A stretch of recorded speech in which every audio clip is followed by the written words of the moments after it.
So patients with large B-cell lymphoma, which are primary refractory or relapse within 12 months of receiving frontline chemotherapy containing anthracycline and a CD20 antibody, these are the patients who have exceptionally poor outcomes with the existing current standard of care, which has been salvage chemotherapy, followed by high-dose chemotherapy and autologous stem cell transplant.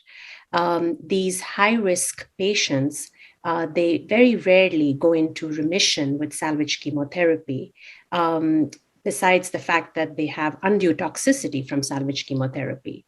As a result, this remains a pretty much a critical unmet need for this high-risk group, where new therapies are important that we develop so that these patients can also enjoy better outcomes in the long run. The fact remains that these high-risk patients, at this point in time, based on the current standard of care, all of us go ahead and give them salvage chemotherapy. Although about a third of patients are eligible to receive salvage chemo, only about a quarter actually achieve durable long-term remission. So there is a lot more work that needs to be done in this high-risk subset. Lisocabtagene maraleucel, or Lisocel, is an autologous CD19-directed CAR-T product. And this product has actually shown in the third-line setting in the Transcend NHL 001 study that it has not just excellent efficacy, but also manageable safety profile. And based on that study, Lisocel was moved to the second-line setting in this clinical trial. What I am presenting at ASH this year is a pre-specified interim analysis of the Transform study. This is a head-to-head comparison of patients with primary refractory or relapse within 12 months with large cell lymphoma, and they are randomized to either receiving Lisocel or standard of care in the second-line setting. What we are evaluating here is the efficacy and safety of Lisocel versus standard of care.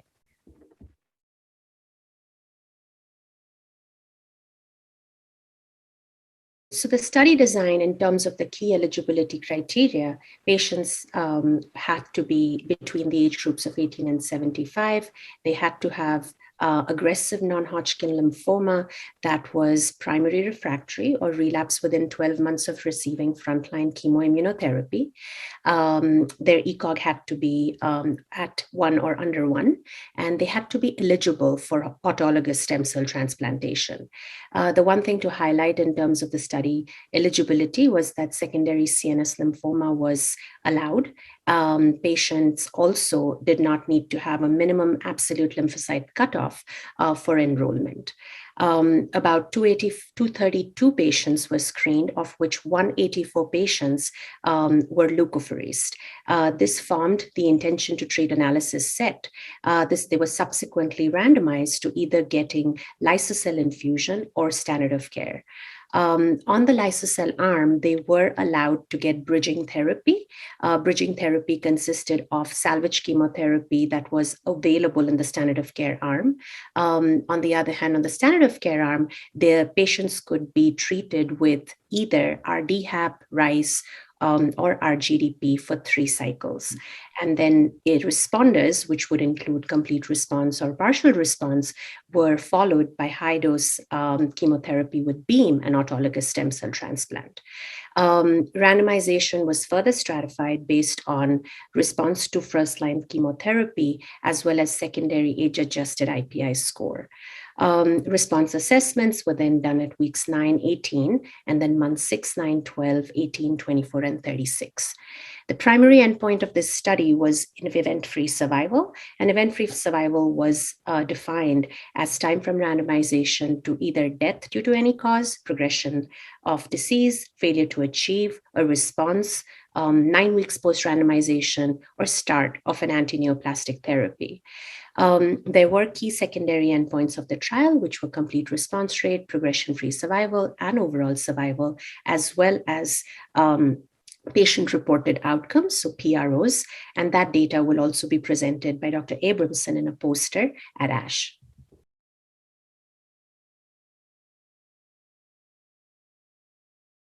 The study met its primary endpoint, which was event-free survival, and the median follow-up at this point is 6.2 months. The event-free survival in the Lisocabtagene arm was 10.1 months. Event-free survival in the standard of care arm was 2.3 months. The stratified hazard ratio is 0.349, and the p-value is less than 0.0001. So it's highly statistically significant. Important to highlight that the 6-month EFS as well as 12-month EFS rate in the Lisocabtagene arm was nearly doubled compared to the standard of care arm. In terms of the key secondary endpoints, the complete response rate was also statistically significantly higher in the Lisocabtagene arm compared to the standard of care arm. The CR rate in the Lisocabtagene arm was 66%, and the CR rate in the standard of care arm was only 39%. Progression-free survival was also a key secondary endpoint, and the Lisocabtagene arm median PFS is 14.8 months, and in the standard of care arm, the median PFS is 5.7 months.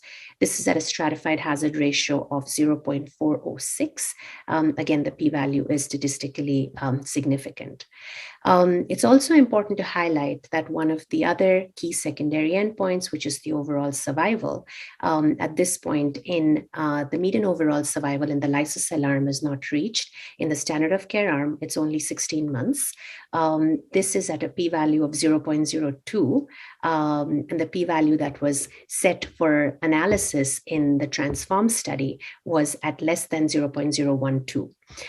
However, when you look at the curves, the Kaplan-Meier curves have clearly separated.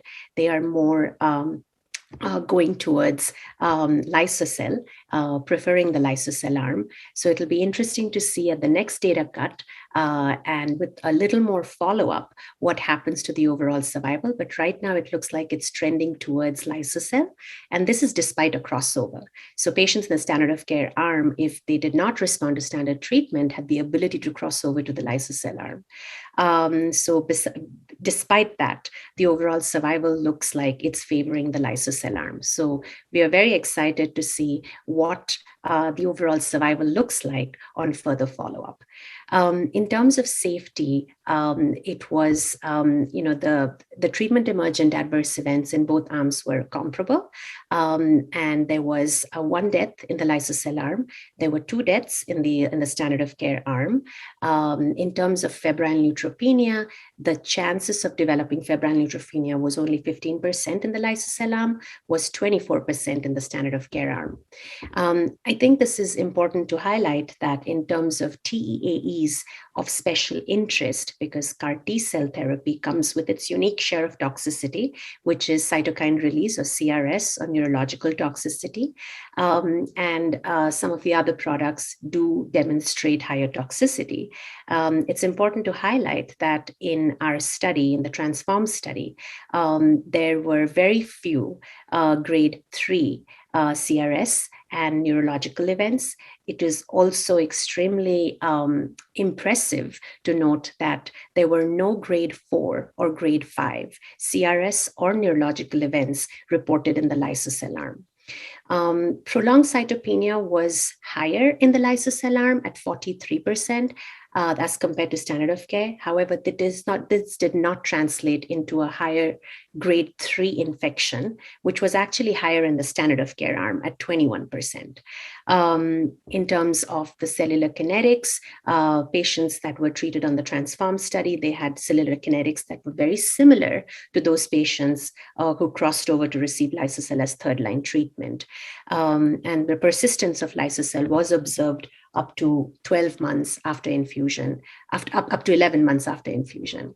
So I think overall, I can say that in conclusion, Lisocabtagene demonstrated a clear superiority over standard of care with a highly significant and clinically meaningful event-free survival, complete response rate, as well as progression-free survival.